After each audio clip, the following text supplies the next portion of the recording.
Salut tout le monde, j'espère que vous allez bien. Cette vidéo elle est un peu particulière parce que tout d'abord je tiens à vous souhaiter une bonne année 2021. Et ensuite pourquoi cette vidéo elle va être particulière? Tout simplement parce que je vais vous aider à mieux commencer cette année 2021. Il y a beaucoup de traders particuliers qui font du trading année après année sans réel changement, sans réelle évolution. Ils n'ont jamais d'historique de leur performance, donc ils n'ont jamais de track record. Et ils recommencent à chaque fois, chaque année, à zéro. Mais le problème, c'est que le fait de suivre ses performances et d'avoir un track record, c'est ultra important et c'est un document que tout trader devrait avoir. Et donc tous les traders et surtout les traders particuliers devraient utiliser ce type de document, donc un track record, et l'utiliser d'une manière rigoureuse. Le problème, c'est que comme vous le savez, la majorité des traders particuliers, ils n'utilisent pas de track record et il y a aussi une grande partie qui ne sait même pas qu'est-ce que c'est qu'un track record. Et ils ne savent même pas à quoi est-ce que ça sert. Du coup, dans cette vidéo, je vais vous expliquer qu'est-ce que c'est qu'un track record et ensuite comment bien l'utiliser. On se retrouve sur mon ordinateur juste après l'introduction. C'est parti.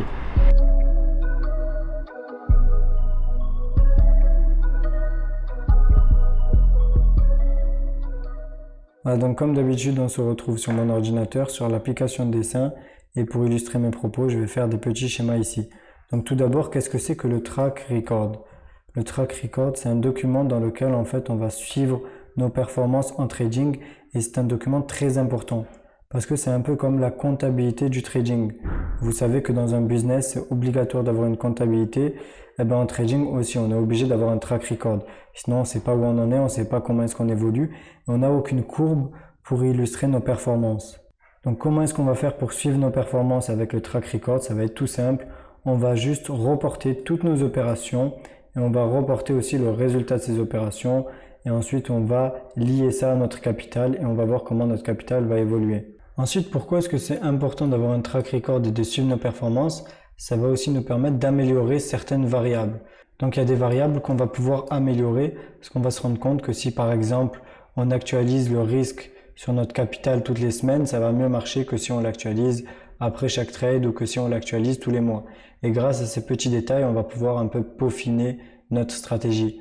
Ensuite, quand on a confiance en notre stratégie, qu'on a un gros suivi des performances, qu'on sait jusqu'à quel niveau de drawdown maximum on va, etc., on va pouvoir un peu moduler le risque par rapport à ça. Parce que le risque, c'est une source des profits.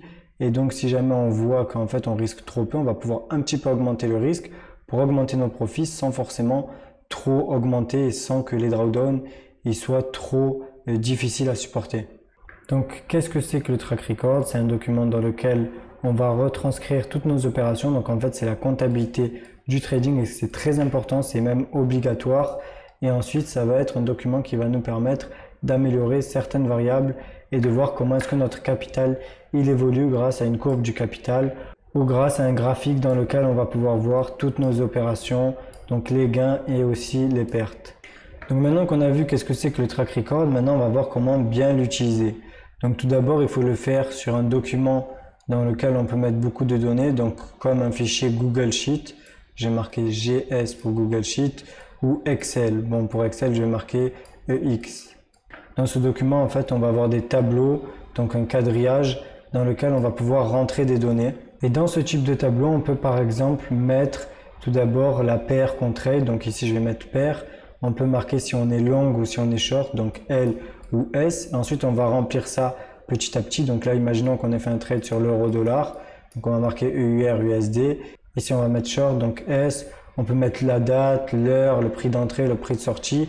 Mais le plus important, c'est surtout de mettre le résultat. Donc R. Et là, ça peut être par exemple moins 50, je sais pas. Et voilà, et grâce à tout ça, ensuite, on va pouvoir faire des calculs automatiques pour calculer l'évolution de notre capital. Et on va aussi pouvoir faire des courbes donc qui vont être tracées automatiquement grâce aux données qui vont être dans ces graphiques et qui vont pouvoir représenter l'évolution de notre capital. Bien évidemment, ici, quand on compte le résultat de chaque opération, il faut bien compter aussi les frais. C'est pour ça que ça peut être intéressant de calculer le résultat brut, de compter les frais dans une autre colonne, donc par exemple ici, et d'avoir le résultat net qui va se calculer automatiquement. Donc on va pouvoir tracer une courbe de performance avec les résultats bruts qui vont être ici. On va pouvoir calculer nos performances brutes et on va aussi pouvoir calculer nos performances nettes, donc en déduisant les frais du courtier. Il y a beaucoup d'éléments qu'on peut mettre dans ce track record. Chaque personne peut créer le track record qui lui correspond le mieux. Moi, j'ai créé mon track record et je l'ai partagé avec les membres de la formation. Et pour 2021, je suis en train d'améliorer ce track record pour rajouter des graphiques, avec la rentabilité nette et la rentabilité brute. Donc ce qui va être intéressant une fois qu'on va remplir toutes ces données, c'est qu'on va pouvoir faire des colonnes mensuelles, ensuite on va pouvoir faire une colonne annuelle, on va pouvoir calculer des ratios par rapport au mois, par rapport à l'année, etc. Et tout ça, ça va nous permettre de voir le pourcentage de trades gagnants par exemple, le pourcentage de trades perdants, la perte moyenne, le gain moyen, le résultat moyen, et donc en gros l'espérance et plein d'autres variables. Tout ça c'est des choses qui se font assez facilement. Après c'est pas le sujet de cette chaîne YouTube, c'est pas de vous apprendre à utiliser des feuilles Excel ou des feuilles Google Sheet, mais vous pouvez trouver tout ça assez facilement et gratuitement sur YouTube et sur Internet. Donc parmi les calculs automatiques et les variables qui peuvent être intéressantes à voir, comme je l'ai dit, il y a les statistiques annuelles et mensuelles, donc comme par exemple le pourcentage de trades gagnants, le pourcentage de trades perdants, l'espérance, le gain moyen, la perte moyenne, le résultat du mois ou même le résultat du mois en pourcentage. Donc voilà, bien évidemment notre track record on le modifie comme on veut et on rajoute toutes les variables qu'on a envie de rajouter. Grâce à toutes les informations qu'on va avoir dans le track record, on va aussi avoir les graphiques qui vont se tracer automatiquement. Et ça aussi, c'est pas le sujet de cette chaîne YouTube. Du coup, vous pouvez regarder sur Internet comment faire des graphiques sur Excel ou sur Google Sheet. Et grâce à ces graphiques, on va pouvoir voir l'évolution du capital en fonction du temps ou le résultat de toutes les opérations qu'on a réalisées. Et ça va ressembler à quelque chose comme ça. Si on gère bien son risque, on aura toujours des gains qui vont être plus ou moins importants et qui vont varier. Et on aura des pertes, en revanche, qui vont être toujours au même niveau, plus ou moins, ou alors des pertes un petit peu moins élevées. Et ça va faire quelque chose comme ça normalement. Et ça, c'est le genre de graphique qu'on doit absolument avoir dans le track record. Ensuite, ce qu'on peut faire, c'est qu'on peut faire des graphiques mensuels. Donc pour chaque mois, on a une évolution du capital. On peut aussi faire ce type de graphique pour chaque opération en mensuel. Et on peut aussi le faire en annuel. Donc on peut avoir la courbe annuelle avec toutes les opérations ou la courbe annuelle avec l'évolution du capital. Ensuite, on peut faire le même type de courbe, donc comme ça, donc l'évolution du capital, mais en pourcentage. Ça aussi, ça peut être intéressant à regarder. Donc comment est-ce qu'on peut bien utiliser un track record? Du coup, on peut voir si jamais notre espérance elle est positive, d'abord dans nos données qui vont se calculer automatiquement, et on l'utilise normalement sur un grand nombre d'échantillons, donc sur un grand nombre de trades. Donc pour beaucoup de données, pour par exemple, je sais pas moi, 300, 500 ou 1000 trades, eh ben ça va être assez représentatif. Par contre, si on calcule des variables pour 3 trades, pour 10 trades ou même pour 20 ou 50 trades, ça va pas être assez représentatif de ce qui se passe. Donc si jamais par exemple on a une espérance qui est négative, donc on perd de l'argent au fur et à mesure du temps, il va falloir rectifier certaines choses dans notre stratégie. C'est que peut-être notre stratégie elle est pas bonne, mais bien évidemment c'est que si on voit ça sur un grand nombre de trades. Ensuite on peut voir si jamais on gère bien notre risque, donc si jamais nos pertes elles dépassent jamais un certain niveau et qu'on a un vrai risk management. Ensuite on peut voir si nos drawdowns on les gère assez bien et qu'on n'a jamais une grosse baisse du capital qui vient rectifier tous nos gains qu'on avait fait. Si on a quelque chose comme ça, c'est qu'on gère mal quelque chose dans notre stratégie et qu'il faut l'améliorer. Donc il faudrait plutôt avoir une courbe de capital qui fasse quelque chose comme ça. Et si on a quelque chose qui monte plus que ce qui baisse, ça veut dire que les drawdowns ils sont maîtrisés et qu'on arrive toujours à dépasser les sommets historiques du capital. En fait, la majorité des personnes elles n'utilisent pas de track record parce que leur but c'est juste de gagner beaucoup d'argent sur un trade ou sur 2 trades ou sur quelques trades, et sur chaque trade, la personne elle veut gagner beaucoup d'argent. Sauf que quand on utilise un track record, il faut bien avoir conscience que les gains c'est sur du long terme et que le but en fait c'est juste de gagner de l'argent sur du long terme et c'est pas que chaque opération soit gagnante.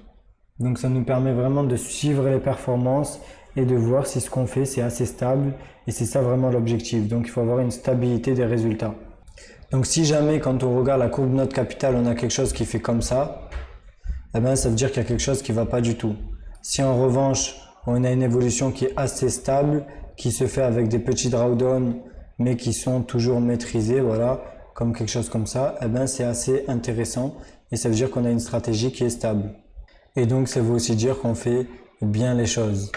Ensuite, comme je l'ai dit, le track record il va aussi nous permettre d'améliorer certaines variables, donc comme par exemple le risque, et donc améliorer nos performances.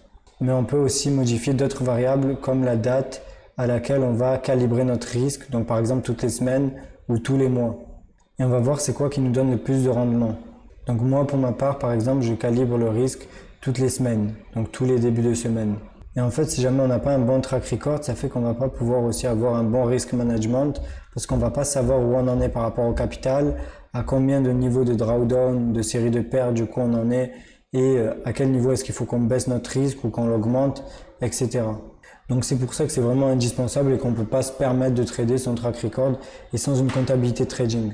Parce que si jamais on n'a pas eu de track record tout au long de l'année 2020, si maintenant je te demande quelles ont été tes performances de l'année 2020, quel a été ton drawdown maximal, comment ton capital a évolué plus ou moins, quels ont été les meilleurs mois, les moins bons mois, etc. Tu ne sauras pas du tout me dire et en fait tu n'auras pas du tout d'historique de ce que tu as fait. Et sans track record, à chaque fois on recommence à zéro, alors qu'avec un track record, on est toujours dans l'évolution et dans la stabilité. Donc voilà, on en arrive à la fin. Du coup, on va se retrouver en face de la caméra pour la fin de la vidéo. C'est parti. Voilà, on en arrive à la fin de cette vidéo. Si jamais cette vidéo vous a plu, que vous avez appris pas mal de choses, n'hésitez pas à me mettre un gros pouce bleu. Si jamais en revanche vous avez des questions, n'hésitez pas à les mettre dans l'espace commentaire juste en dessous. Je vais essayer d'y répondre au plus vite. Ensuite, si jamais vous voulez bénéficier de la formation payante et donc bénéficier de mon track record complet personnel et que vous voulez aussi bénéficier de toute ma stratégie de trading, je mettrai le lien juste en bas dans la description. Dans la description, vous retrouverez aussi le canal Telegram gratuit, donc n'hésitez pas à le rejoindre si ce n'est pas encore déjà fait. Et bien évidemment, vous retrouverez aussi le groupe Telegram privé, donc analyse et partage. N'hésitez pas à regarder la vidéo par rapport à ce groupe. Ensuite, si jamais vous n'êtes pas encore abonné à la chaîne YouTube, je vous invite fortement à vous abonner juste en bas et à activer la cloche de notification pour ne pas manquer les prochaines vidéos. Sur ce, on se dit ciao et on se retrouve dans la prochaine vidéo.